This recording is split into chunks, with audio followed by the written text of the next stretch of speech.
Marina, Marina darling, কোথায় তুমি? Marina, কি হয়েছে মহারাজ? মন্ত্রী, পুরা সাগর খুঁজেছি কিন্তু কোথাও কে মহারানীকে খুঁজে পাচ্ছি না। কি পানির বাহিরে দেখেছেন? না, চলুন দেখে আসি।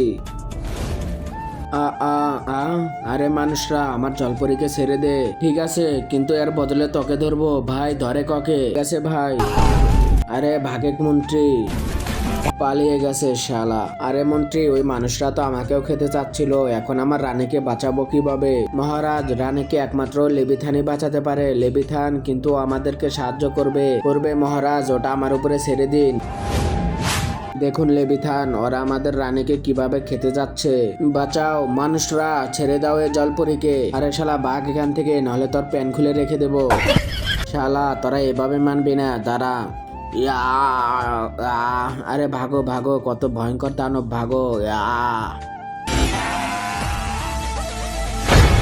কিন্তু তার আগে তোমাদের কাছে সবচেয়ে দামি কোনটা? এক বস্তা টাকা নাকি বাবা মা? যদি আমার মতো বাবা মা হয়ে থাকে তাহলে ভিডিওতে একটি লাইক করে চ্যানেলটিকে সাবস্ক্রাইব করো, আর যদি কিছুই না করো তাহলে ভেবে নিব তুমি তোমার মা বাবাকে একদমই ভালোবাসো না।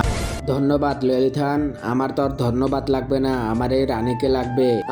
কি মন্ত্রী, এ কি বলতাছে? হ্যাঁ মহারাজ, লেলিথানে একটি শর্ত রেখেছিল, যদি ওর রানীকে বাঁচিয়ে ফেলে তাহলে ওর রানীর সাথে এক রাত থাকবে। কি থাকতে দেব না? থাকতে দেন, তাহলে কিন্তু আপনি লেলিথানের মতো শক্তিশালী পুত্র পাবেন। अरे साला तुम लोग पागल है क्या?